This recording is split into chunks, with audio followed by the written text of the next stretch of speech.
આમ તો પોલીસને પ્રજાનો રક્ષક માનવામાં આવે છે. પોલીસ સરાહનીય કામગીરી પણ કરે છે, પરંતુ કેટલાક પોલીસ ડિપાર્ટમેન્ટમાં રહેલા પોલીસ કર્મચારીઓ અને અધિકારીઓના કારણે આખા પોલીસ ડિપાર્ટમેન્ટને શર્મસાર થવું પડે છે, બદનામી સહન કરવી પડે છે. ત્યારે પોલીસની દાદાગીરીનો અમદાવાદમાંથી એક વિડીયો સોશિયલ મીડિયા ઉપર વાયરલ થઈ રહ્યો છે, જ્યાં આ પોલીસ કર્મચારીઓ ઢોરને મારતા હોય એવી રીતે માણસને જાહેરમાં મારી રહ્યા છે. આ ઘટનાનો વિડીયો વાયરલ થયા બાદ અનેક પ્રકારના સવાલ ઉઠ્યા છે. એ રીતે પોલીસે કાયદો હાથમાં લઈ રહી છે, તેને લઈને પણ લોકોમાં ભારે રોષ જોવા મળી રહ્યો છે. ત્યારે ક્યાંની ઘટના છે, શું સમગ્ર મામલો છે, વિગતે વાત કરીએ.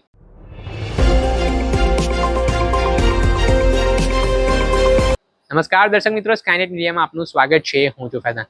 અમદાવાદમાંથી પોલીસની દાદાગીરીનો એક વિડીયો સામે આવ્યો છે, જે વિડીયો અનેક પ્રકારના સવાલ ઉઠાવ્યા છે. આમ તો પોલીસ એ શિસ્તબદ્ધ ફોર્સ માનવામાં આવે છે.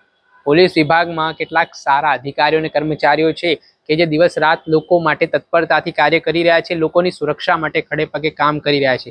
પરંતુ કેટલાક એવા અધિકારી અને કર્મચારીઓ પણ છે કે જેમના કારણે પોલીસ બેડાની છબી ખડાઈ રહી છે, પોલીસ પર દાદાગીરીના આરોપ લાગી રહ્યા છે.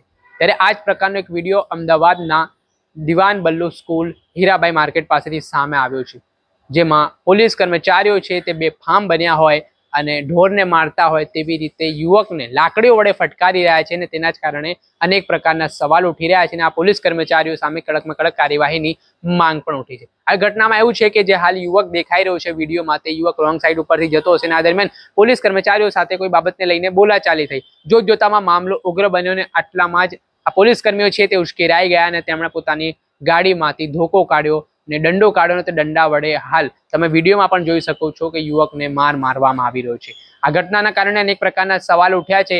હાલ સોશિયલ મીડિયા ઉપર વિડીયો વાયરલ થયા બાદ હવે જોવાનું રહ્યું કે પોલીસ પ્રશાસન આ પોલીસ કર્મચારીઓ સામે કયા પ્રકારની કાર્યવાહી કરે છે. પોલીસ એ શિસ્તબદ્ધ ફોર્સ છે, તેને જો કોઈ વ્યક્તિ પોલીસના કામમાં અડચણરૂપ બનતો હોય, પોલીસ સામે દાદાગીરી કરતો હોય, તો તેની સામે ગુનો નોંધવાની જરૂરિયાત છે, ના કે કાયદો હાથમાં લેવાની જરૂરિયાત છે. પરંતુ જે રીતે પોલીસ કર્મચારીઓ ભાન ભૂલ્યા અને તેમણે કાયદો હાથમાં લીધો અને જે મારવામાં આવ્યો છે, તેના કારણે સામાન્ય જનતામાં પણ રોષ ફાટી નીકળ્યો છે. અને આ મામલે આ પોલીસ કર્મચારીઓ સામે કડકમાં કડક કાર્યવાહીની માંગ ઉઠી છે. ત્યારે આગામી સમયમાં જોવું રહ્યું કે અમદાવાદ પોલીસના ઉચ્ચ અધિકારીઓ આ ઘટનાને કેટલી ગંભીરતાથી લે છે અને કયા પ્રકારના પગલાં લે છે.